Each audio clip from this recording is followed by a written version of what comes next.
Well, everyone, this might seem like a random comparison or random video for that matter, because it totally is, but I had a goal this year to review every single iPhone that ever came out, and I reviewed the 3GS, the 4, the 4S, all those ones, and this is one of the last ones. The iPhone 2G is actually, I think, the last iPhone that I haven't done this year. So we're going to be taking a look at the iPhone 3G and seeing how it holds up in 2020. Now, if you're anybody who has a brain, even if you're somebody who doesn't have a brain, like you can literally go out and buy any other phone in the market and it'll be way better than this. You can pick up an iPhone 5 and have a much better experience with that phone than this phone. So this is obviously not a video to tell you, oh, pick this phone up or don't pick this phone up. I think we all know not to pick up an iPhone 3G. At the same time, it's super cool to see the improvements that we've seen from one iPhone to the other. And this was actually the second iPhone to ever came out, and it was a huge design change. There were a lot of different key things that came out with this phone that even the first iPhone didn't come up with. And this might have been one of the more important iPhones to be released at that time, especially considering the fact that it was the second iPhone to be released. But it's funny because this one was released in that June timeframe at WWDC. So it was announced in June 2008, but it wasn't released until July of 2008. And obviously it's not being made anymore, it's totally discontinued. But looking around the body, you can see that it still kind of looks the same as maybe an iPhone 8 or iPhone 8 Plus. And obviously when you look at a phone like an iPhone 10, those have totally shifted the change of design. Those are totally different phones altogether. But with the phone like an iPhone 3G, when you look at this phone and look at an iPhone 8 or 8 Plus that came out in 2017, there were still a lot of similarities between all those phones. So it's really, really cool to see that type of change that has happened, and sometimes the change that haven't happened. Looking on the front of the iPhone 3G, we have a 3.5-inch TFT panel. It's 320 by 480, and believe it or not, it has a whopping 165 pixels per inch, which is very, very low. But looking at it now, it actually doesn't even look that bad of a panel. Every time I pick it up, like I'm holding it in my hands now, and honestly, the panel, yeah, it doesn't look good at all. I mean, our Apple Watches have better looking panels than these things, but it's really not even that bad. Like, I totally see how people could use it back in the day. However, what I will tell you is that if you try to look at this thing in direct sunlight, it is so hard to view the screen. The screen on this thing in direct sunlight is so bad. But if you're using it in everyday situations, I don't think you're going to notice that big of a difference if this was your main phone of choice. But of course, hitting in direct sunlight is totally different. Funny enough, I used to have an iPhone 3GS back in the day. It wasn't even my main phone. It was like a side phone that I bought for like $15.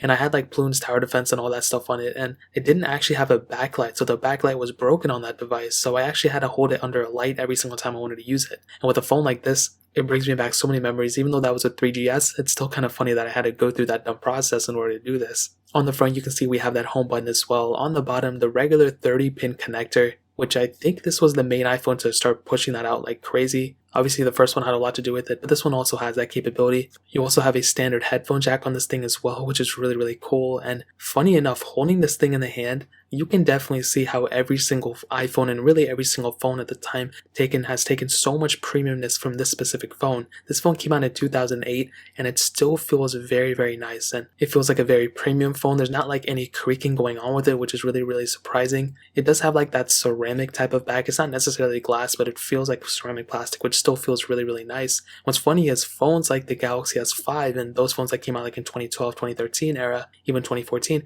like those phones don't even feel as nice as this thing in some cases. Obviously, all the new phones now have glass on the back and everything, but there's still some cool little design cues Apple made at this time that really make this phone feel like a very premium phone. And even now, holding it in 2020, it doesn't feel that cheap. And that's one of the coolest things about this phone. Really, every single other thing about this phone is aged like crazy. The software, even the hardware, it's not fast at all, but the design and the way it feels in the hand, there's something nice about it, which makes this thing feel really, really nice, and was one of the biggest advantages from going from the first iPhone to this one, was the way this phone looked and felt. It was a little bit sleeker, it felt a little bit better in the hand. Of course, those power improvements and everything like that was an improvement, but still it's a very, very cool thing that Apple did at this time. Now, in terms of software, completely outdated. It's stopped at iOS 4.8.2.1. There might be a jailbreak out for this thing. If you want to see a jailbreak video on this thing and seeing how it holds up, I've done some for the 5S and the 6. I'll drop one for this one too if you guys want to see it. Just let me know in the comment section below or hit that like button or whatever. But as you guys know, this thing's not getting iOS 14 or anything like that, so you can definitely take this off your radar. But that really pretty much covers it up in the software. Now, in terms of the performance, this is going to be kind of confusing. This thing had a 412 megahertz ARM 11 chipset, whatever, I don't know, a PowerVR MPX GPU, and there were two different models of this thing, an 8GB and 16GB models, and both those models had 128 megabytes of RAM. Okay, now I'll say that again, 128 megabytes of RAM. Literally nowadays, like one app that we have open usually has and my iPhone 3G just went off. Most apps that we have open usually have more RAM needed in order to run than that specific thing. Like Snapchat, for example, I'm sure that requires at least like quite a bit of RAM for the amount of things that's going on with that app.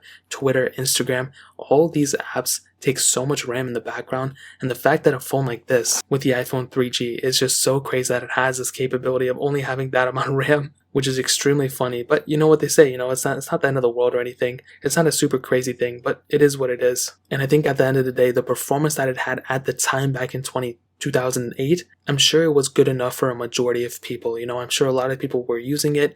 They probably didn't really care about it too much. So I give it the benefit of the doubt here and there. But also at the same time, you have to consider the fact that now, even I'm sure there's some people who use this phone even now in 2020, and you might be surprised, but there's some people who can't really afford the newest iPhone, or they can't really afford the newest phone. Or there's some people who are like super old and they don't really care. They just want things they can text and call with. I want to know though, if anybody who's watching this video currently or has used or owned the iPhone 3G in the last like 2-3 years, let me know. Please let me know in the comment section below, or even hit me up on Twitter or Instagram, or just DM me or whatever. I would rather you leave it in the comment section though, because my DMs get flooded and I can't read them all the time. But let me know in the comment section, how has your experience been using the iPhone 3G, and more specifically the performance aspect of it, because I'm sure a lot of people who've used this phone now, they might even say that it was a smooth experience, but it was a slow experience. And that's one thing that I've seen with iOS overall. Even back with iOS 4, it's a smooth experience. iOS 4 was meant to be built for phones like this,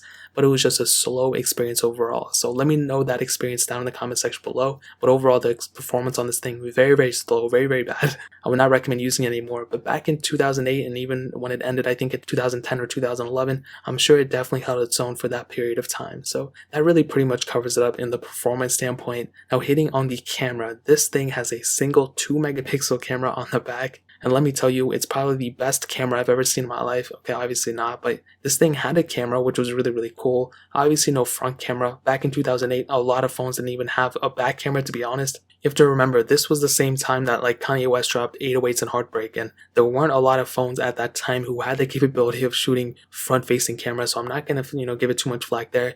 And the fact that this thing even had a camera sensor on it was really, really surprising. Now, what's funny is at this time in 2008, the iPhone 3G was not able to shoot videos from that camera. It was only able to shoot photos from it, which for a lot of people, I'm sure at that 2008, they really didn't care too much. But now that's like that's like an obvious thing that every single thing can shoot videos on their phones. Back in 2008, this couldn't, but there were some tweaks you can do in jailbreak tweaks that you can add to an iPhone 3G to give it the ability to shoot videos. So think about that. People actually had to go out of their way to actually be able to shoot videos from their phone. They couldn't necessarily just do it out of the box, which is really, really funny. So at the end of the day, the camera this thing takes, the photos this thing takes is okay. It'll get you from point A to point B if you need to. It's super slow. It's super choppy. Even when you move the camera sensor around, as you guys will be able to see in the video, it's just so choppy and so laggy compared to today's sensors that we have. And with 2 megapixels, the camera, the photos aren't going to be the best things ever, but it is what it is. There's really nothing we can do about it. But the fact that this thing even had a camera on the phone is good enough for me. So I give it a thumbs up in my books. And ending it off with the battery life, the battery life on this thing and the battery size was probably so low because I can't even see the size milliamp hours this thing had in it. But what I will say is the battery life on this thing, surprisingly, is pretty decent, okay? And I think it's decent for the fact that when you keep it on standby, it's actually pretty good. I can keep this thing, on the side for like a couple days or a couple weeks and it'll be okay. The thing I keep in mind though, it's really weird. This phone will randomly shut off on me. So it'll be like, a couple days later and the phone will die, but then I'll turn it on and it'll still have like 45% battery life. So I don't really understand what goes on there. Maybe it just like randomly glitches up and dies and then comes back to life. I'm not really too sure. Maybe the battery's faulty and it just kills it and then brings it back to life when I power it on. I'm not really too sure. But you have some sort of capability on this of having battery life that's pretty decent. So for a 2008 phone that still turns on in 2020, 12 years later, I think it's still pretty impressive in my opinion. Now, to answer the question, is the iPhone 3G still worth it in 2020?